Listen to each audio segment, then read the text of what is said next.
The illegal elbow. Elbow techniques. This is the elbow. An elbow from here. I'll throw the elbow. Yeah, the illegal elbows.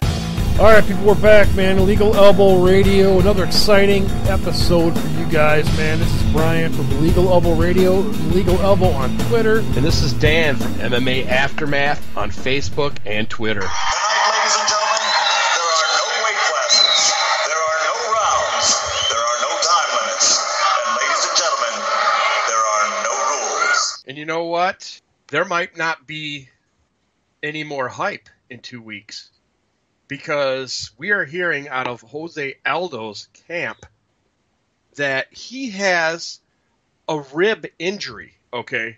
And when we first heard this, everybody like, oh, shit, you know, Connor's going on Twitter saying, oh, yeah, I knew this, pull out this and that. They're saying he predicted it a couple of years ago, whatever. And then we get about 12, 24 hours later, we get a response from the UFC and Aldo's camp saying it's a bruising, cartilage bruising or whatever.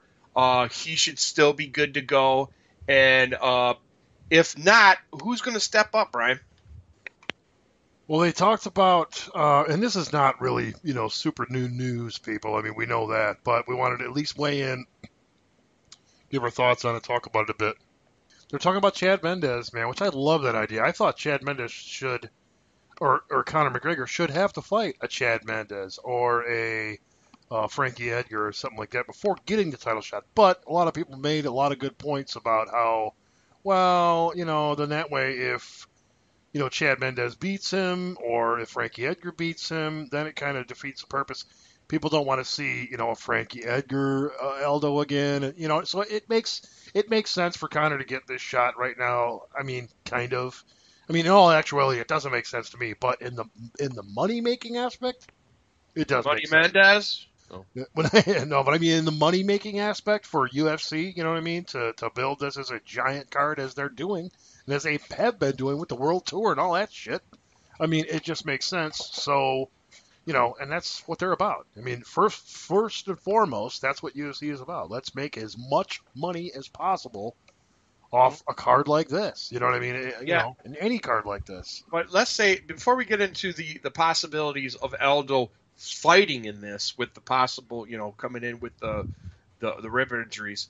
Now, instead of Mendez, what if we were talking about a Frankie Edgar versus a Conor McGregor here?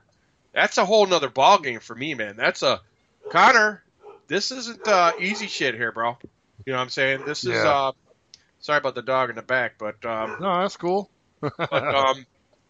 Yeah, this is not. That wouldn't be a cakewalk as easy as it would be with Mendez. I don't think. It's a whole nother ball game. But well, I think with Conor would have to worry about Mendez's knockout power. Man, Mendez is a freaking monster right now. I mean, anybody should be aware that this guy has jackhammers. Frankie Edgar doesn't, though. Frankie Edgar will go all night. And yeah, we're talking about a difference between power and heart. The dog mentality, the junkyard dog going in there, and he's not backing down. He's not giving up. He's going to give you 100% for 5 fucking rounds. Yeah. Basically, if you think about it, Frankie Edgar is a 5-round fighter, dude. Yeah. Frankie Edgar is just built for 5 rounds. So majority of his wins are decision, man. He's a decision dude. That's who his did game. He just fucking Bangladesh, fucking Faber?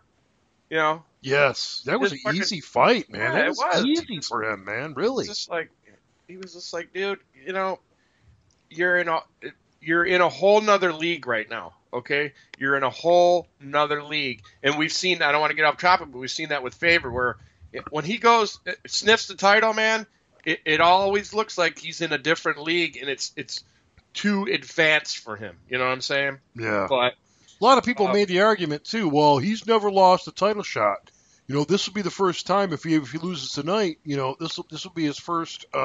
Excuse me. He's never lost a non-title fight. Is what I meant to say. Well, he did that night. You know why? Because he beat people that he should have beat and then got a title shot off of it. That's how it worked. Because you got to do that in order to stack it and make money, make as much money as you can, like they're doing right now with the McGregor title shot. Yeah, well, you know what I mean? Pass up these other guys to get the title shot. You know what I mean? So And Mendez coming in, yeah, it's a whole nother ball game plan, whatever, for a McGregor than it would be for a Frankie Edgar, Yeah. but Weird. Two totally different fights. yes, Two exactly. totally different matchups. Weird. But going into, let's say the Aldo fight does happen, okay? Conor McGregor has gone on interviews saying, I'm not that kind of fighter. I'm not going to go for his weakness because, like he did on somebody else, he was saying, because he's a cheap fighter, basically so many words, he was calling Aldo. Because Aldo, I guess, went after somebody's injury is what he was talking about. He goes, I'm going to go for his head, his chin. I'm going for his chin. He kept saying that. Oh, right, yeah. Don't worry about the rib. I'm not going for the rib. I'm going to go for your chin. Yeah, I remember that. Yeah. Yeah, It's like, whatever, dude. If he goes into the 5th round, you're going for the rib, dude. I don't give a shit what anybody says. Yeah. And if you really want to think about it, it's okay, maybe he does have an injury. We got all this rhetoric coming out of the camp.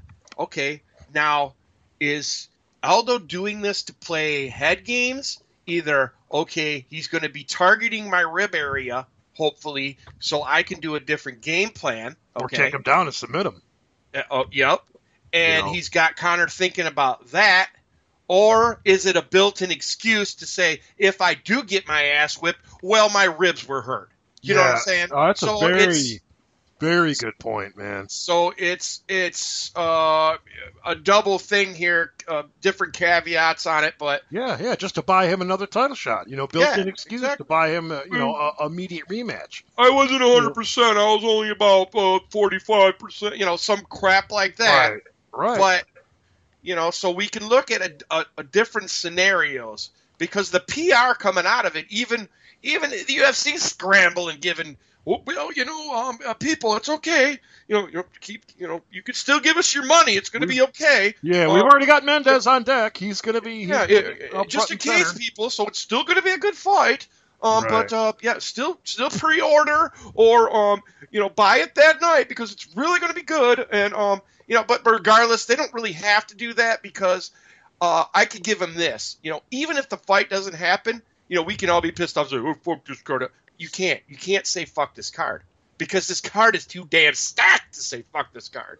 So it's like, hey, so it's something we're going to have to look forward to, and wait, and hopefully we're not disappointed, and hopefully it goes off, without a hitch. So we'll see, bro.